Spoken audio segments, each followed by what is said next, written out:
Good afternoon, YouTubers. Today we're going to be talking about kind of a very interesting integral that it pops in some of my work, and it's this one. Right? So the denominator is 1 plus e to the a to x. A is a constant and x is the variable for integration. Could be at any limit, so we're going to do a general one here.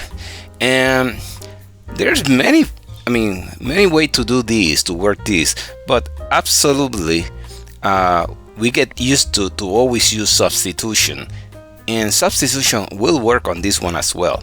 Even if you don't believe me, it will work. But typically we get to know a trick to deal with this one, which is as simple as say something like this. Like, for example, let's get e to the ex here, but at the same time subtract that value so that we divide this by e to the ex.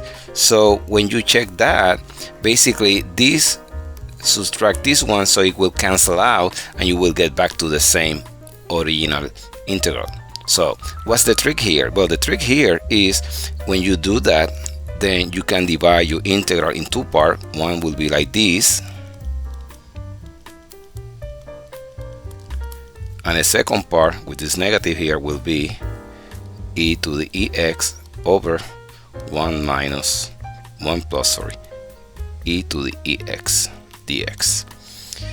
Now, the first one, you can easily see that that first one is basically this divided by this, just 1, so end up being dx minus. The second one is a little bit more complicated. Up to there. Now, the integral of this part here, that will be x minus. Now, the integral of this part, before doing anything, let's do some substitution here. Very straightforward. That would be u. Let's say that u is the denominator, 1 plus e to the ax, a to the x, and then du will be the derivative of 1 is 0, but the derivative of this, that would be e to the ax. Now, the derivative of this part will be letter a dx. So when you look into this, you can see that this is right here. So it's pretty much done, except for what I have to do is divide by a, and then all this part here can be taken by this one here. So meaning that integral will change to something like this: du over a. Du over a is all this. Now 1 over all this part here, but that part we define as u. So eventually we are getting close to the solution here. X minus 1 over a, which is a constant, by the integral of du over u. Well, we are done pretty much here. X minus 1 over a times the logarithm of u. If we go back to the definition of u, was this one here, 1 plus e to the ax. So we're done. The solution is x minus 1 over a times the logarithm of u. Remember, 1 plus e ax plus any general constant for the limits. Well, that's the solution. So in other words, we have the solution of this equation, of this integral, dx 1 plus e to the ax is equal, as shown here, as x minus 1 over a times the logarithm of 1 plus e to the ax plus c. Good.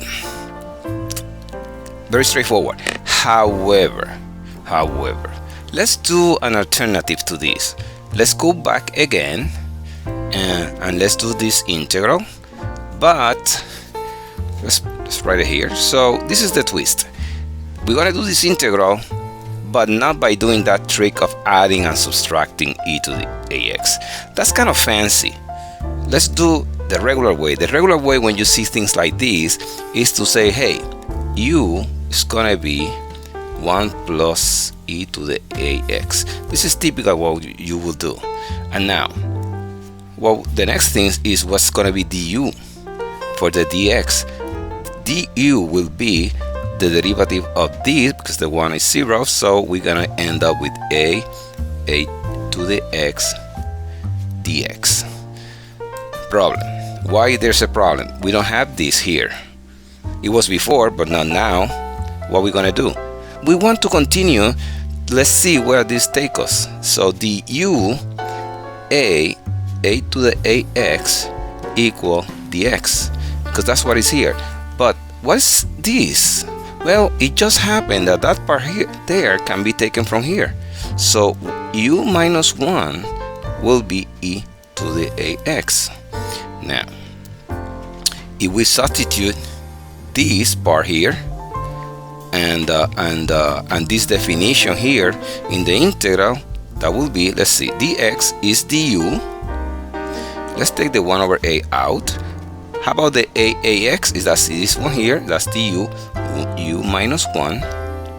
Now, what is 1 plus e to the ax to the ax? That's u. Here we go.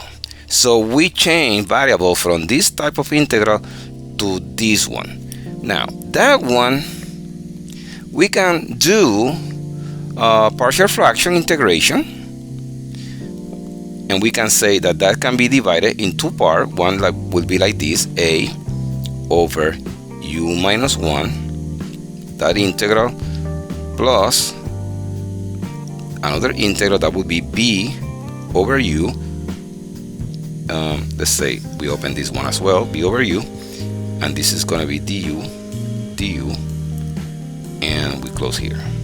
So the only thing that we need to do is to find a and b, and that would be by partial fraction. Let's say my fraction is this, u minus 1, u, and what is this? So that will be equal a over u minus 1 plus b over u.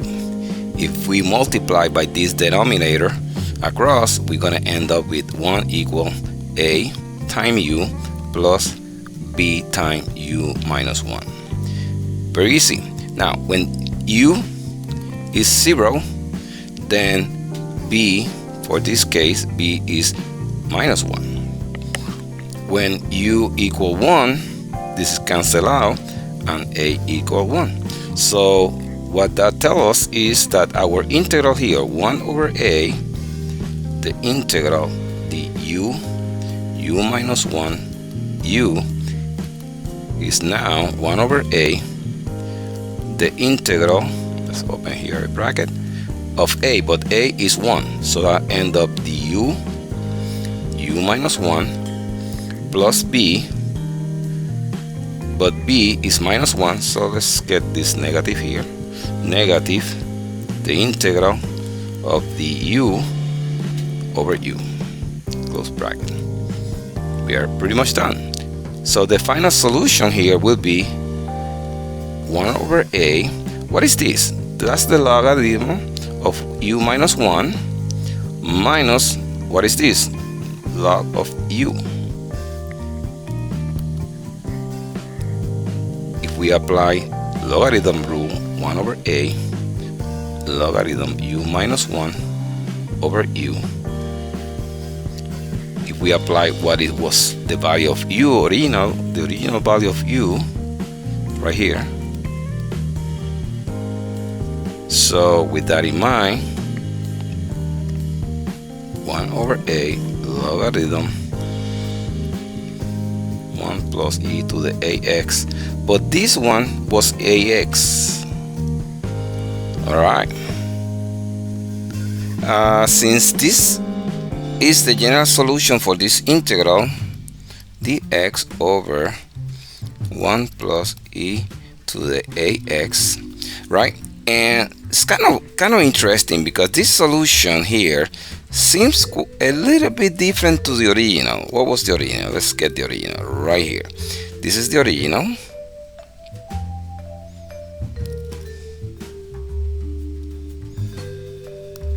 Let's get it somewhere here. And you might say, they're not the same. Well, let's check it out. So this was done by using the trick, but this was done using regular substitution. So let's figure out what's happening here. Now let's get this big, and this is a story. Let's go back here to this one here. Let's find out what's going on here. So that part there, this part, I'm talking about this. Let's break that. That's going to be 1 over a. That first logarithm is ax minus the logarithm of 1 plus eax, close here, close bracket, plus a general constant. Now, as you can see on the first one, this will cancel the e, so that will end up 1 over a times ax here minus the logarithm of 1 plus eax, close here, plus c.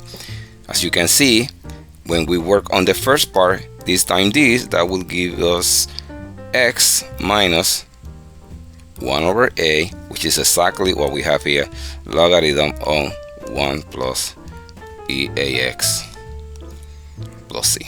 Perfect. So, case dismissed. Both procedure provide the same solution at the end, which is the important thing. One quick caveat here. Again, we did here partial fraction. We use partial fraction on this part here to find a and b, but you can use the integral table, no problem.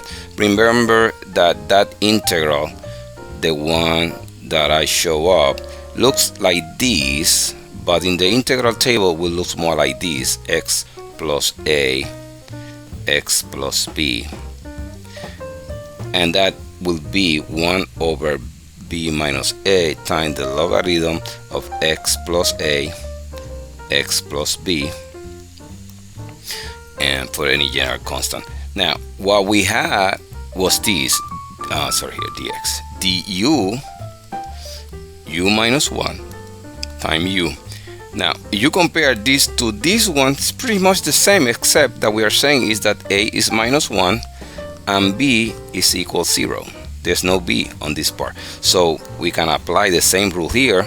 That would be 1 b minus a, that would be b 0 minus 1 minus minus, that would be 1, times the logarithm of x, but in this case x is u plus a, but a is minus 1, so that would be u minus 1 divided by x plus b, but b is 0, so that would be u. So that's the result that you're going to get. Logarithm of u minus 1 over u, which was precisely what we got right here. U minus 1 over u. Alright, so this kind of demonstrates as well that you can use partial fraction, or you can use the integral table for this type of integration. As always, have a great time. Bye.